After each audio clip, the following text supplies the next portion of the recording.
of territory, except with the freely given consent of the majority of the population. The Atlantic Charter was just forgotten. Nobody believed in it. That, you see, that will be the end. You see, everybody went over there because Lvov and Vilna, which were two most famous towns, that was our goal, you see, that we have to fight. Refusing to believe that they were no longer struggling for their own homes, Polish troops continued to fight alongside the Allies in France, Belgium, Holland and Italy. More than 47,000 Polish troops lost their lives on the battlefields of Western Europe. For those still stranded in the Soviet Union, the fight to survive continued. All the Poles in Pawłodar, hoping to live with the army of General Anders, were loaded onto barges and sent off to the collective farms from which they had come. You have to go back. It's harvest time. Crops need to be collected. So we went back to this place, and there, until April the 30th, 1946, we slaved away.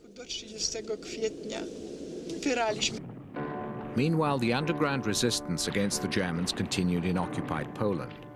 In August 1944, Warsaw erupted, and there was a general uprising.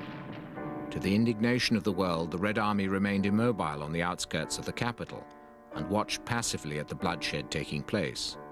To Churchill's fury, Stalin refused permission for British and American planes to refuel in the Ukraine. Without ammunition and food, Warsaw was bound to fall. The struggle lasted 63 days. The Red Army entered the ruins of Warsaw, free to establish their own sponsored government. It was soon to become the official communist government of Poland. The complete collapse of Polish dreams came with the Declaration on Liberated Europe, signed at Yalta. Churchill, by now deeply worried, did his best to salvage whatever was possible for Poland. But it was too late. Roosevelt, never much interested in that faraway country, was close to death and did not support his efforts. Having ceded eastern Poland to Stalin at Tehran, the Allies now signed a document which promised a strong, independent and democratic Poland. This was a great tragedy for Poland, and of course it has never been righted. Accept the results of this conference as the beginnings of a permanent structure of peace.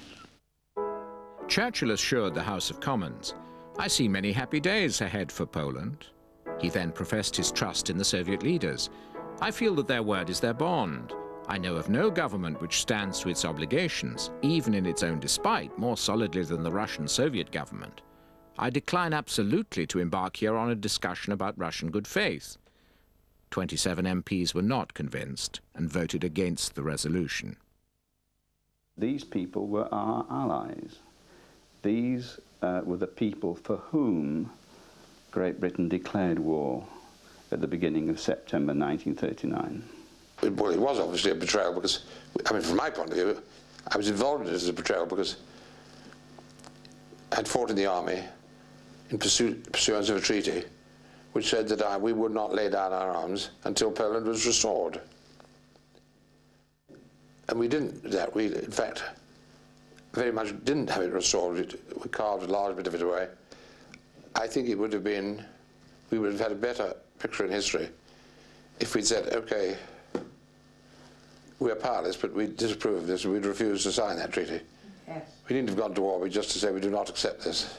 Now, Yalta had been in many ways a great success. I mean, we had agreed on exactly how to occupy Germany, no problems. We'd agreed on, although we couldn't say it at the time, bringing Russia into the war against Japan, and on paper, good agreement on Poland and liberated Europe. I mean, on paper, if you look at them now, they're perfect diplomatic documents. The soldiers just wanted to throw the arms out. You see, why should we fight when our territories have been sold out? But thanks to General Sulik, who was in charge then, and he just was going from one regiment to another regiment, and General Anderson, that quieted down, and well, the explanation was quite true. If we do that, therefore we will be accused that we are pro-Germans. But I asked the Pole what he would have wanted us to do, effectively. Would he have wanted us to go to war with Russia? And if so, how? I mean, were we to drop the atom bomb? But then, how could that have been done with the public opinion in America and Britain, which was full of gratitude and admiration for the Russian war effort? After we arrived to England, all the troops have been warned not to speak to the, say, English people, or what we pass through Russia, what it means to be in Siberia, what they have done to Poles who were there, because that was against the policy of English authorities. Unfortunately, that was really amused us, because you see, we went through the hell, and we knew that, you see, English people have been cheated. Zofia Małaszek worked at the Polish Army Census Office. Powiedziano nam, że jak będziemy czytać listy, w których będzie cokolwiek... We're told that when we read the letters which reflected in any way badly on Russia, we're either to cut or erase such passages. We did not want to do it, because all this was true. But after our censorship, the letters were also censored by the British. And if we didn't do it, they were very upset. They found it hard to believe. For instance, when we told them that they came and took you away from your homes, they would say, "But why did you let them in? You shouldn't have let them in."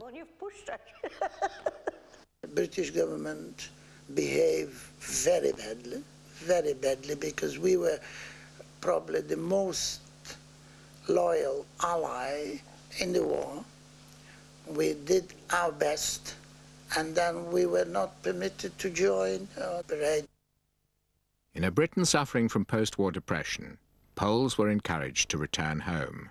That was very sad indeed, because Minister Bevin has issued a special leaflet to the Polish troops in Polish even, advising us to go back to Poland in order to help to build up our own country.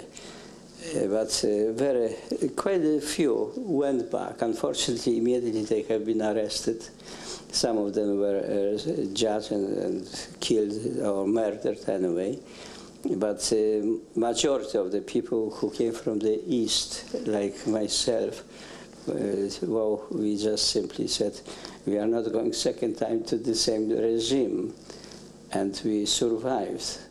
The odyssey of the Polish wanderers continued. They scattered all over the world in search of a new home.